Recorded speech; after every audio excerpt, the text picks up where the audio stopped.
Welcome. Hey guys, welcome.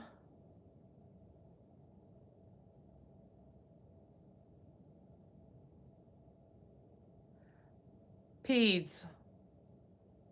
That's the subject. We're covering peds. There's a glare. Let me turn off the light and see if that helps. Give me a second.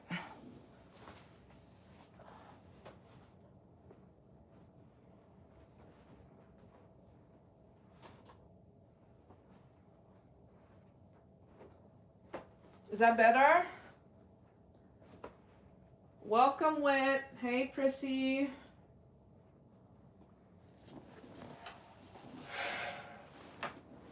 Yeah, I got rid of the glare.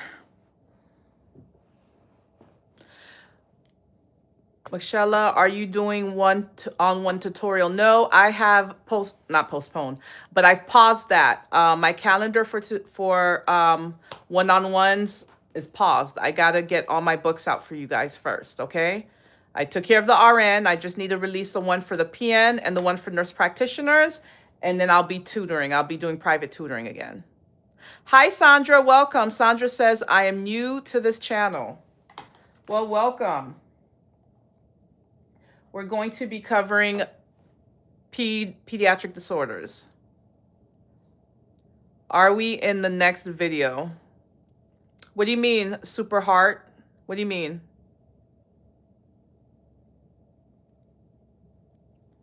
Shazak, welcome. We got a lot of people who are new to this channel. Well, let me tell you something. If you are new to this channel, first and foremost, welcome. Second, not now because we're going to do a Kahoot and I want you to participate, but afterwards, I want you to check out my channel. I want you to look at my playlist, and whatever semester you are in your nursing program, watch those videos. Watch those videos on whatever you have coming up on your next exam. Thank me later. Mr. Luigi says, where are your mugs? I need one with Nexus Nursing.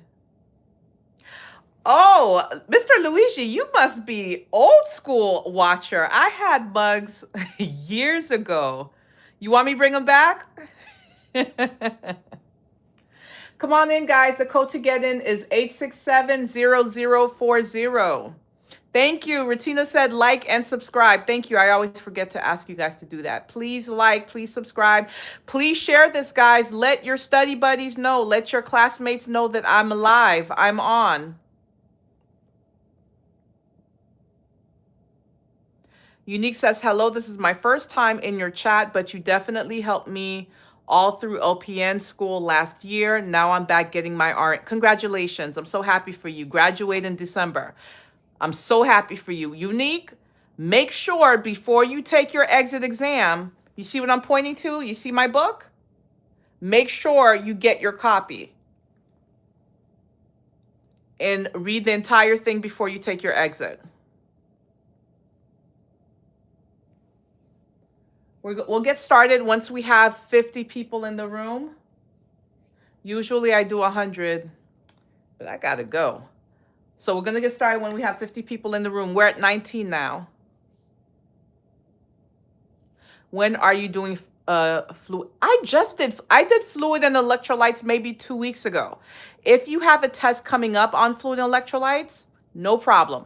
Go to my Fundamentals of Nursing playlist and you will see Kahoots, you will see lectures, you will see Q&As on fluid and electrolytes. I will get you right, okay?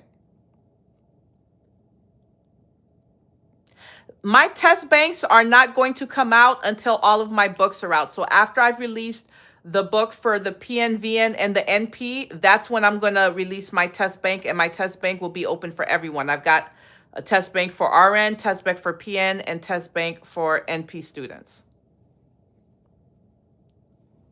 You're welcome, Lily. Congratulations. What's up, Jason? All right, Jason, you were the very first one to get my book. You got my book before I released it to the public. And I told you, go take that test, pass, and you give that blessing to someone else, or at least lend it to them. Did you lend that book to someone?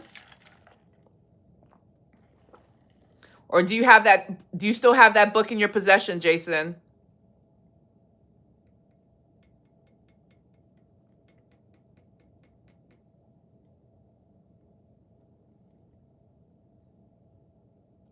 Okay, good. Good. Very good. And tell that person after they take their boards and they pass, they need to go ahead and let someone else borrow it. Okay? We share the love around here. I'm so proud of you, Jason. No, my friend has it. Okay, fair enough. And do me a favor, Jason, if there's anything that was on your boards that you saw that was not in the book, please let me know. This is very important to me, guys. Anybody that got my book right there, if you ordered it, you got it, you go take your boards. If you remember seeing anything on your test that is not in my book, please send an email to info@nexusnursinginstitute.com. Let me know what you saw. I don't want to know what you chose as your answer. I just want to know what you saw. And I also want to know what state you were testing in. Okay? We're at 32 right now, guys. Let's get to 50 and we'll get to 100. Don't worry, it's going to get better, Jason. I'm drowning at work. It'll get better. Thank you, Maria. Oh, wow. I've got people on this live from Indiana. Where are you guys from?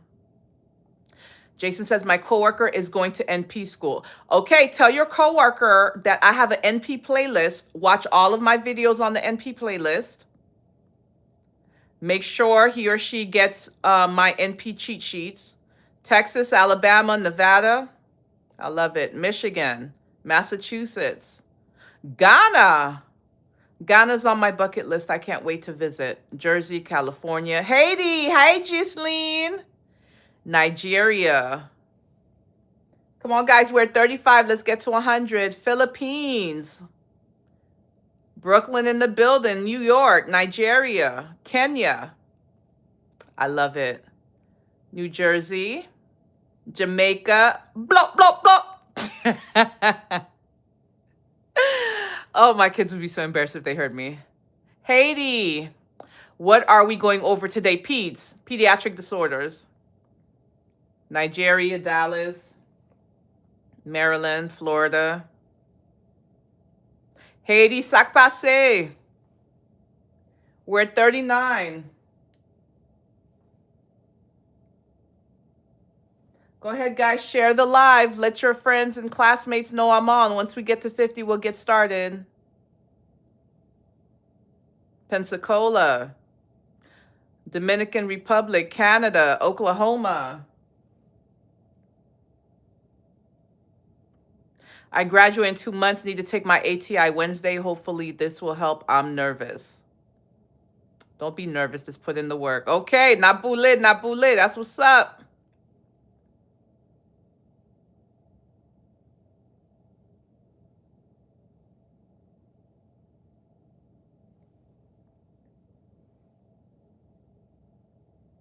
We're almost there, guys. We're at 43. Oh, Lilia, thank you. Guys, please go ahead, type in the code to get in now. So the latecomers, do not interrupt us. Please go ahead, type it on the live. 8670040. That's the code to get in. We're covering peds. 8670040. We're at 40. 10 more, and we're going to get started on the live.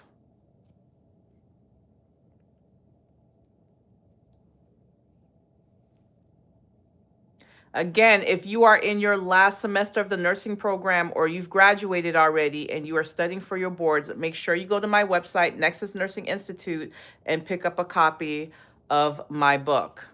And thank me later. We're at 45. 5 more people. Let's get 5 more people in the room so we can get started. 8670040. That's the code to get in. We're at 47. 3 more. Oh, Canada. Canada's in the building.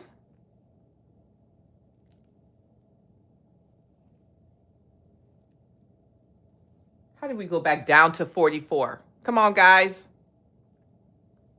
Hi, Deborah.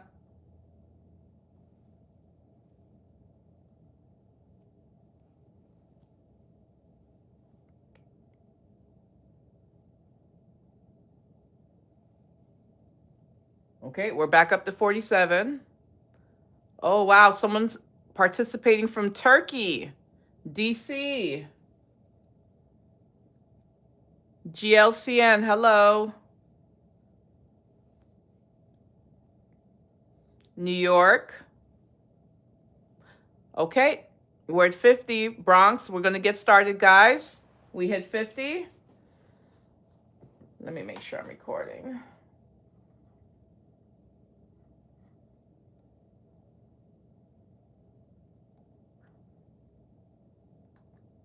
You guys are killing me. We're back down to 48. Code to get in, 867-0040.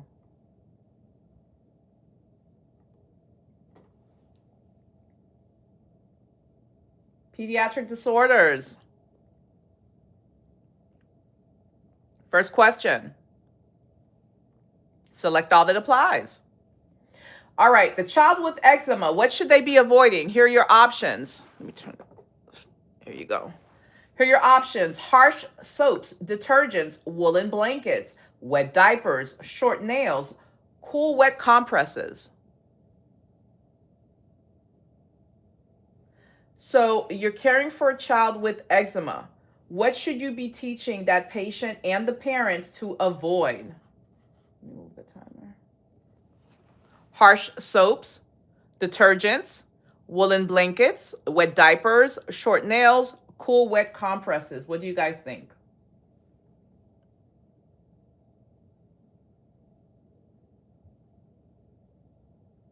Latanya says, I invited my study group. Thank you. Select all that apply. What do you guys think?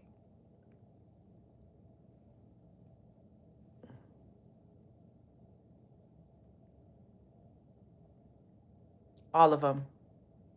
I'm lying. I'm lying. Just joking. Just joking. The first four. The first four. So let's talk about eczema, guys. Eczema, this is when the patient has superficial inflammation of the skin and it causes intense itching. And what happens is that child will scratch to the point where, remember, your skin is your first line of defense against infection, against pathogens.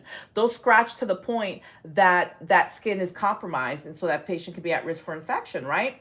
So you're going to teach them to avoid things that can trigger or make it even worse, such as harsh soaps, detergents, blankets, wet diapers. What else?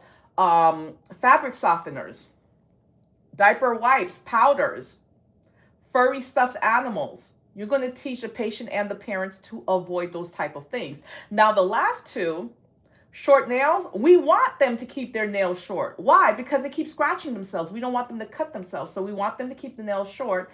And cool wet compresses, that's good. We don't want them to avoid that. Cool wet compresses, that's soothing to that irritated, inflamed skin. Okay?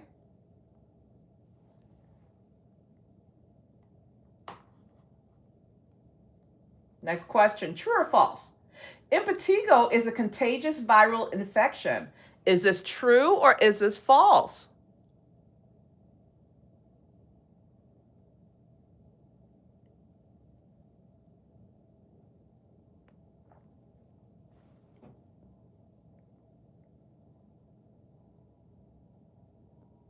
Jenny, because detergents are harsh. They have harsh chemicals in them. That's why.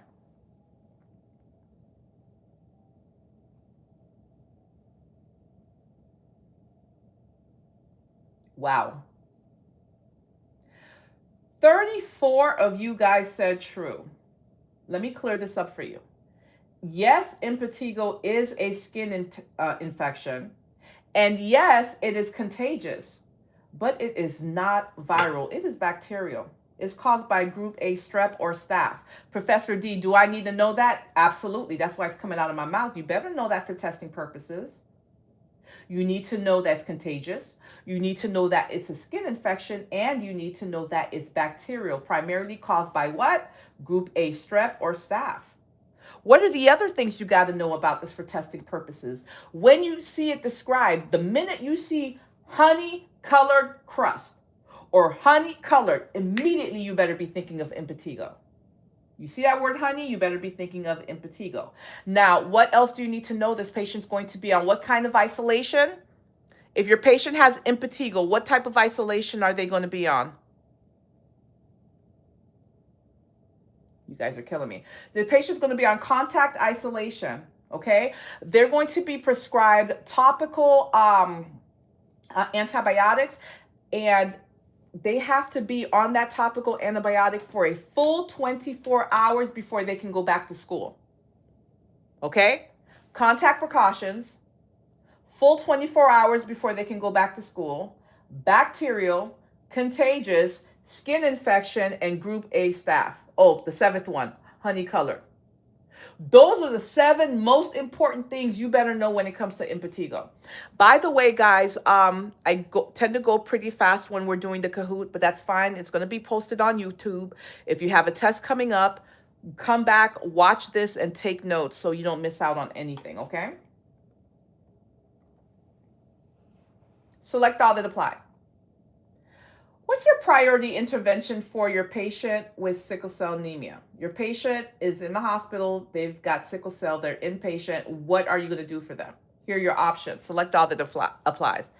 Give IV fluid as ordered. Administer oxygen as ordered. Initiate analgesics as ordered. Encourage a high calorie, high protein diet. Place the patient in supine position. Elevate the knee gatch of the bed.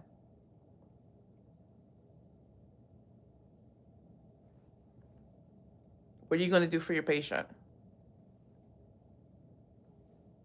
Your sickle cell patient, what are your nursing interventions? What are you going to do for that type of patient?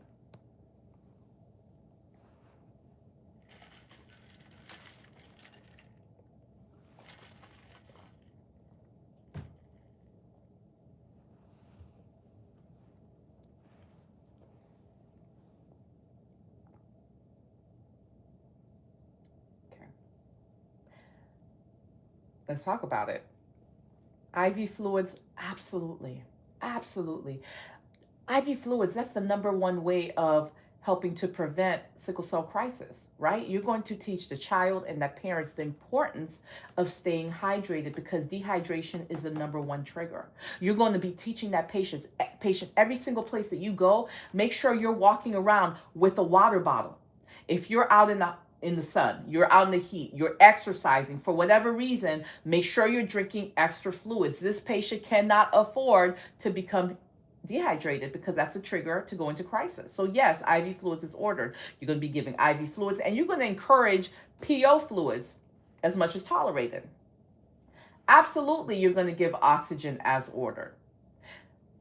Now, here's the thing, and I'm not going to go too much into it because I've explained this a million times. If you have a test coming up on sickle cell, go watch my videos. I've explained it a million times. But this patient that has sickle cell, they have oxygen. The oxygen just happens to be in the hemoglobin, which happens to be in the RBC, which is sickled. It's not moving because it's sickled. So that's really not the primary problem. They have it, it's just not moving. So that's why the first thing you're going to do is not going to be give them oxygen because they've got it. But absolutely, you're going to give them supplemental oxygen. What else? Analgesics, of course. I say this all the time. When it comes to prioritization, when it comes to Maslow's hierarchy of needs, pain never killed anyone except for 5 situations. There are 5 disorders that, yes, pain has to be considered a priority. What are those 5 disorders? Can you tell me on the live? What are the 5 conditions that you are going to treat pain the same way you would treat other physiological processes, such as abnormalities in vital signs, such as hypoglycemia, such as abnormalities in fluid and electrolytes, such as seizures, such as abnormalities with the heart, lungs, brain? What are they? Burn, that's #1. Sickle cell, that's #2. Cancer, that's #3. What else? You gave me 3. MI, that's 4. One more. One more. I said cancer already. I said burns. I said sickle cell. No one remembers the 5th? Thank you. Naptural, stones. And I don't care what kind of stones they are. They could be gallbladder stones. They could be kidney stones, struvite, calcium stones. Okay? Those 5 disorders, when the patient has pain, pain is a priority, because that pain could be so bad, it could change that patient's physiological integrity. So yes, analgesics as ordered. That analgesic is going to be around the clock. And guess what? That patient's going to have a PCA pump.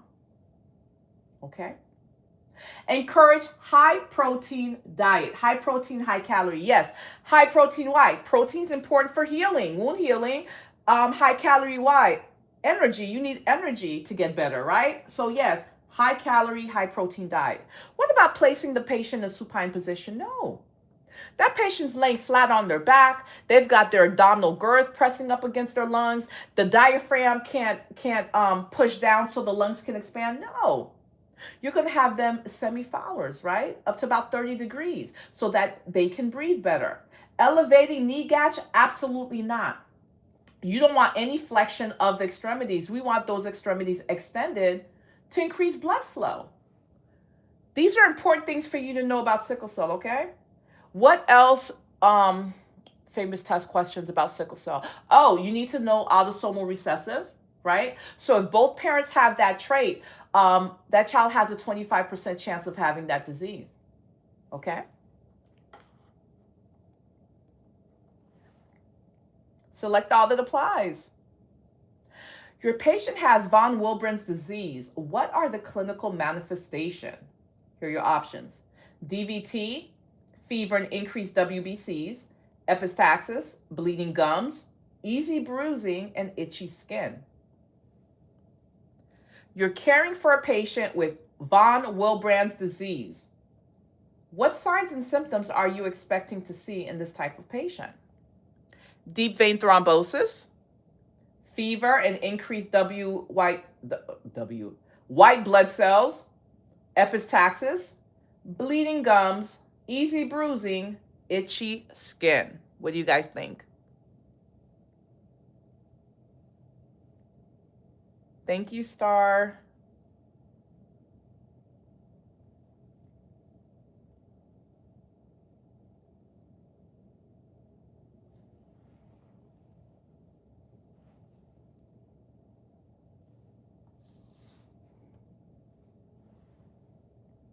Okay, let's talk about it. DVT, 14 people said yes. No. Von Willebrand's disease, this is a bleeding disorder. Okay? So we don't expect the patient to be clotting all over the place. DVT, that's them clotting. We expect the opposite. We expect hemorrhage. It's type of hemophilia, right? So no to DVT. No to fever and increased WBC. When do we see fever and increased WBC? By the way, WBC is supposed to be 5 to 10,000. So when I say increase, I mean more than 10,000, right? So we see elevated temperature and we see elevated WBCs in infection. Is von Willebrand's disease an infection? No. Again, it's a bleeding disorder, so that's false. Epistaxis. What is epistaxis? That's nosebleed. Yes. They'll get nosebleeds easily. Bleeding gums, yes. They'll get that easily. That's why you teach them to use a soft bristle toothbrush so that they don't cause their gums to bleed. Easy bruising, yes, because this is a bleeding disorder. How about itchy skin? No. Itchy skin would be something like eczema, atopic dermatitis. So this type of patient, guys, as a nurse, you're going to be paying attention. When they brush your teeth and then they spit out, you're going to look to see, is it pink tinge because they may be bleeding.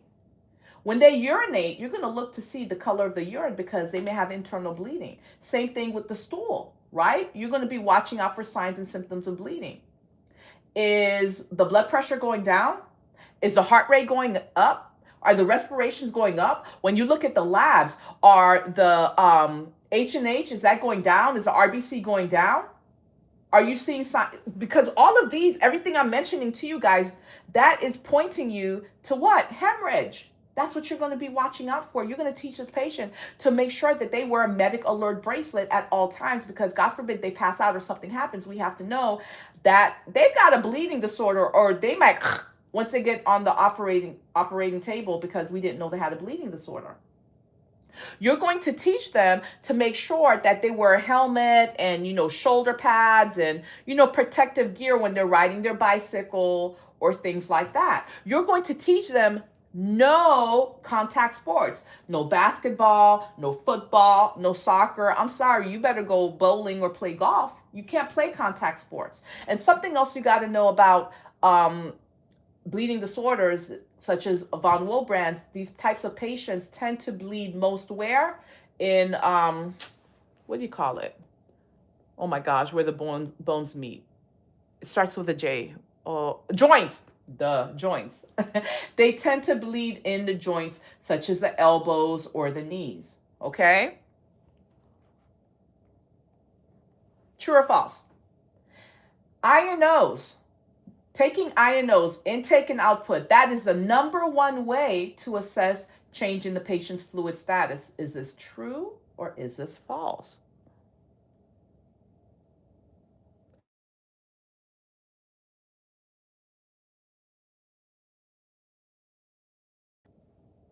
True or false?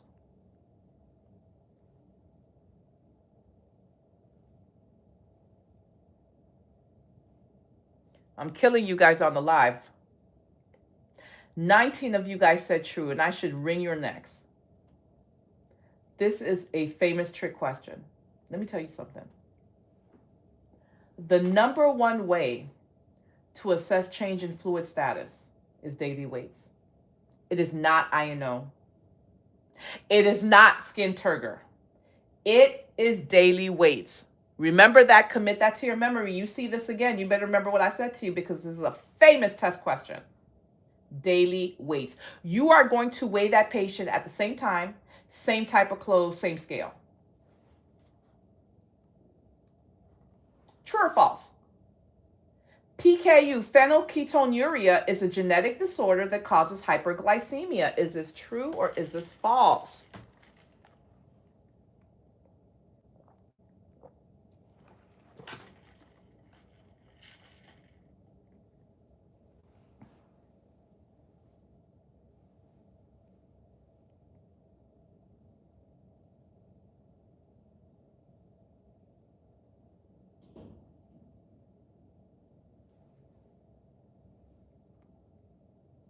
False. Very good. False. Yes, this is a genetic disorder, but it causes damage to the CNS. It doesn't cause hyperglycemia. It causes damage to the central nervous system. Something else you have to know about this is that it's autosomal recessive. What else do you have to know? So what happens is the patient ends up getting like a toxic levels of phenylalanine, and that's what causes damage to the CNS. This patient has to stay away from things that protein is in, things like meats, dairy. No spartame. That's right. Okay? You have to teach that patient to read all food labels.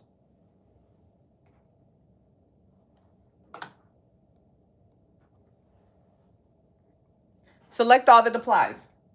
Which foods are allowed for your patient that has celiac disease? Your patient has celiac disease. What type of foods are they allowed to eat? Here are your options: meat, fruit, wheat, rye, rice, corn.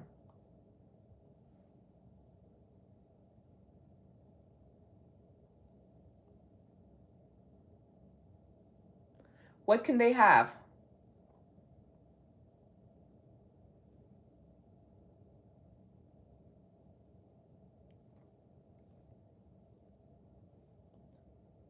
There's more than one answer, guys. Brandy, I'm going to fight you. You too, Aziz.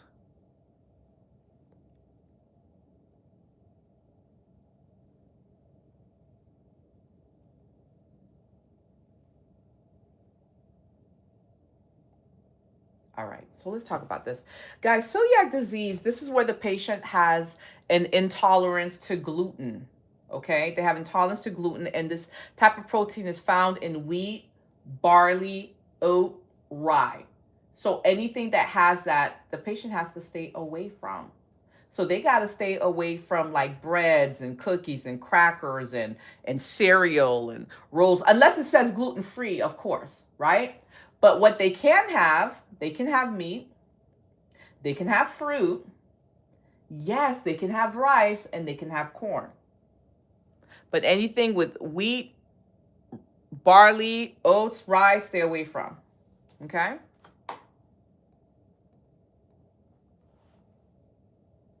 Select all that applies. Your patient just had a tonsillectomy. What has to be avoided? Coughing, blowing the nose, milk, yogurt, straws, red fluids.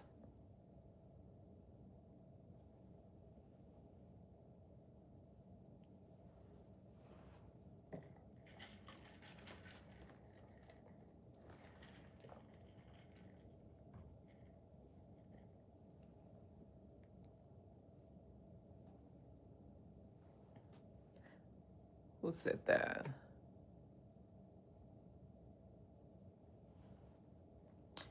There's more than one answer here.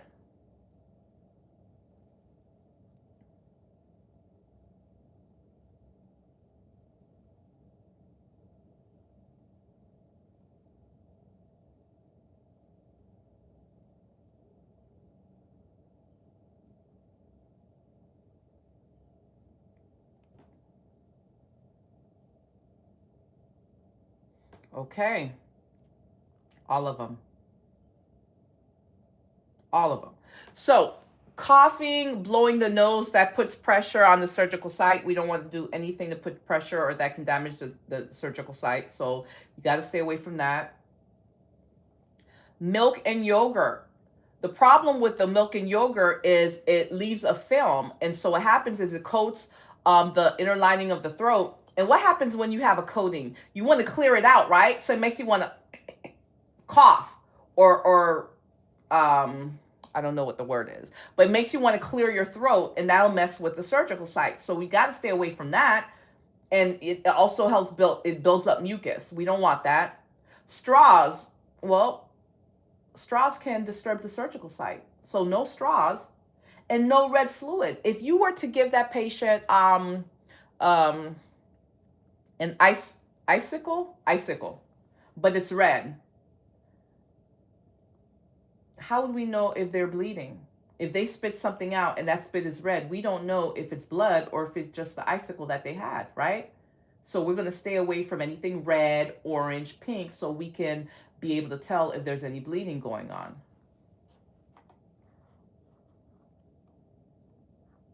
True or false?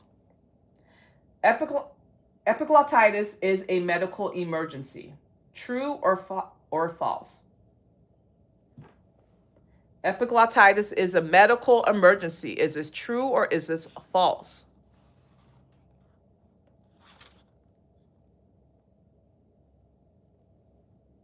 Not ice cream because it's got dairy in it, but like an ice pop that's clear because it's soothing. It's cold. It's soothing to the area. Remember, the patient's going to have pain. Okay, epiglottitis is a medical emergency. Absolutely true. Think about it. Itis means inflammation. So imagine inflammation of the epiglottis. That's your airway, guys. Okay, this can cause complete airway obstruction. Of course, it's a medical emergency. Your patient has epiglottitis. You better have an airway kit right there in the bedside. Right there at the bedside. You are not going to be using a tongue blade. If you have to take that patient's temperature, guess what? It's not going to be an oral temperature. You are not putting anything in that patient's mouth. That patient's going to be NPO. Nothing is going into their mouth. They're getting their fluids. They're getting their electrolytes. How? IV. Okay?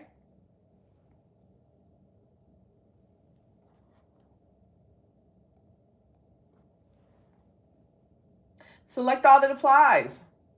Your patient is an asthmatic. What are considered quick relief drugs? Which ones will cause relief for your patient very quickly? Select all that applies. SABAs, LABAs, anticholinergics, inhaled corticosteroids, systemic corticosteroids, leukotriene modifiers.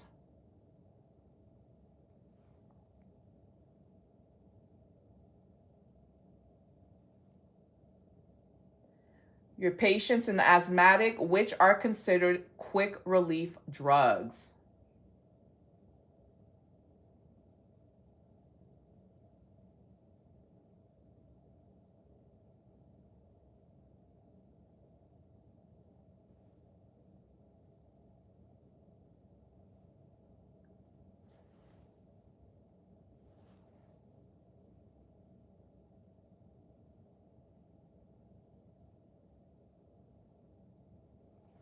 You guys need to know this.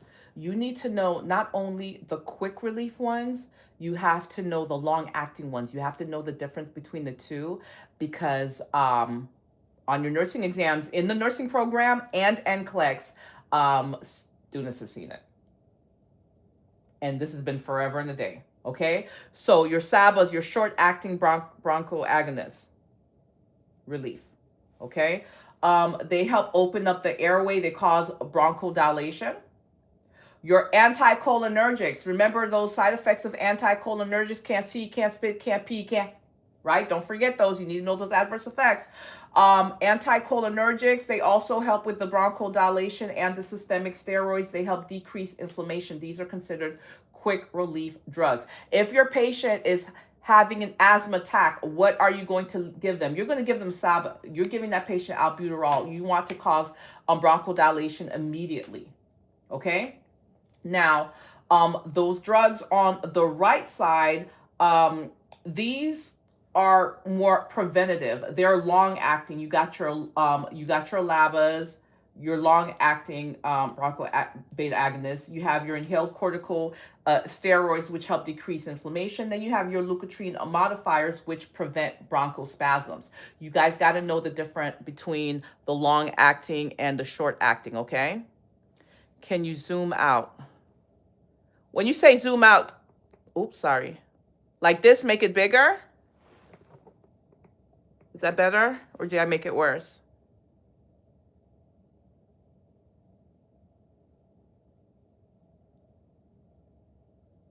Okay. Okay, 2 more slides. Okay, select all that applies. What should be avoided to help prevent SIDS? SIDS, sudden infant death syndrome. What should be avoided? Here are your options.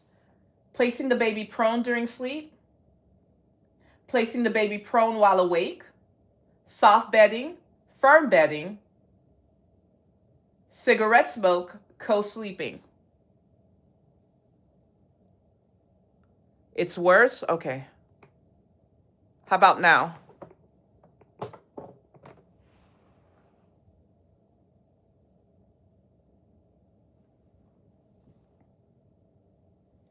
What should be avoided to help prevent SIDS?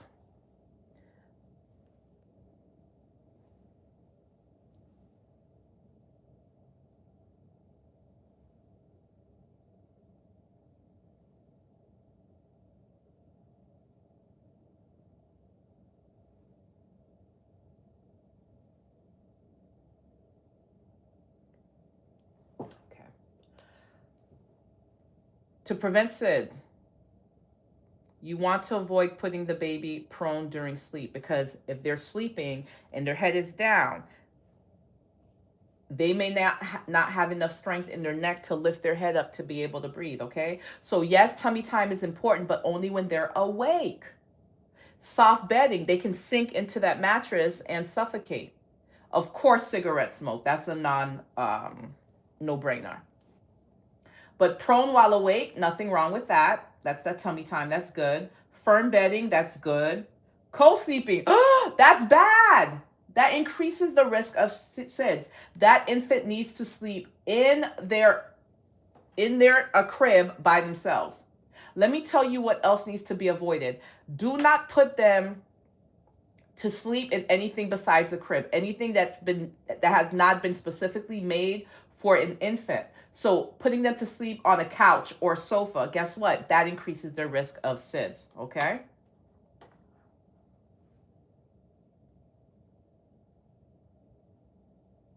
So a good way to remember, because I see them arguing in the comments, a good way to remember is back to sleep.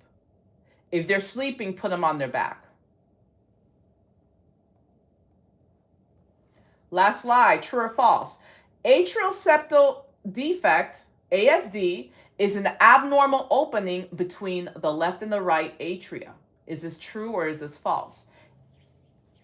ASD is an abnormal opening between the right and left atria. True or false?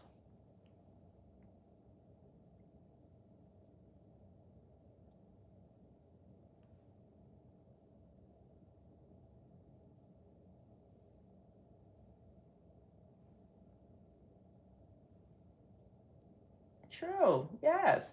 It causes an increased flow of oxygenated blood to the right side of the heart, guys. So, all of those signs and symptoms of decreased cardiac output, that's what you're going to see in that patient. So, you're going to see, cool, pale extremities. They're going to get tired really easily. They're going to have activity intolerance, decreased urine output, increased heart rate, decreased blood pressure. Right? Those same clinical manifestations that you see in decreased cardiac output, that's what you see in this type of patient. Right? They'd be lethargic. They'd have feeding difficulties. Feeding is work. And so it's going to be hard for them to even feed because they tire very easily. Okay? There's so much in peds that you guys need to know. If you're in peds right now, I strongly urge you, if you have not done so already, go to my pediatric playlist on YouTube. And all the videos I have, whatever you have upcoming on your test, watch those videos, take notes, and make sure you know everything that I'm talking about, okay? All right, let's see how you guys did. Third place, Lucci or Luce, congratulations. Second place, K1000A, great job. First place, drum roll. JSD, congratulations, JSD, fourth and fifth runner-up. Katya, Enes, and Nick. Congratulations, guys. Great job. Let me turn my camera around. Hold on. Great job, guys.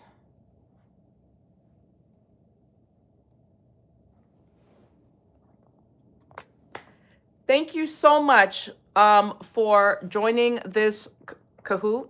Guys, don't mind, my office is so messy. Thank you so much. Usually I stay on longer with you guys and kick the breeze, but I can't. My son's got a football game. I got to take him to. So I got to get going. Please, if you have an exam coming up, you have a final coming up, midterm, go back and watch this video and take notes, and everything that I'm talking about that doesn't, like, you didn't know or really didn't sound familiar to you or you did not know well, go back and read about it. Because, and you can ask anyone here on the live that's been following me for a while, I don't do fluff. If I'm talking about it, that means it's being asked about in the nursing programs, it's being asked about on NCLEX, it's being asked about on HESI, it's being asked about on ATI. This is stuff that you need to know. One last thing. Oh, where is it? Give me a second.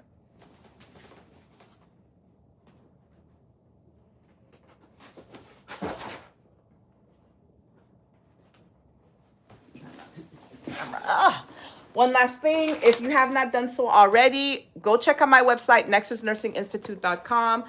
This book, Nexus Nursing's NCLEX NGN cheat sheets, okay?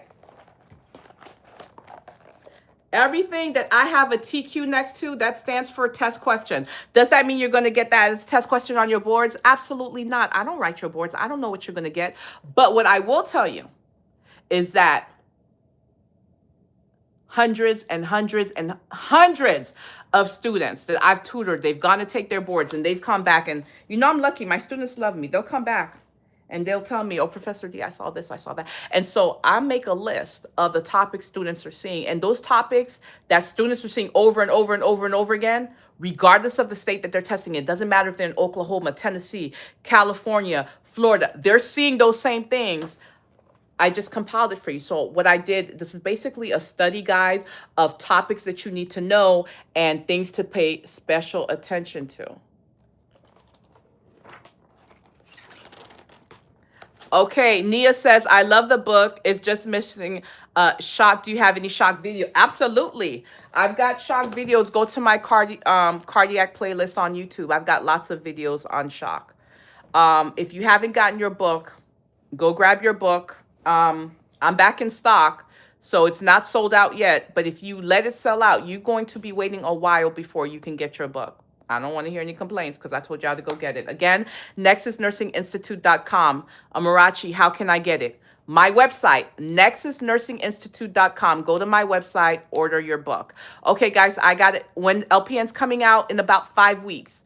The one for LPN will be out in a few weeks, okay? I'm just one person, but it'll be out soon. I gotta go, guys. Have a great night. Study hard.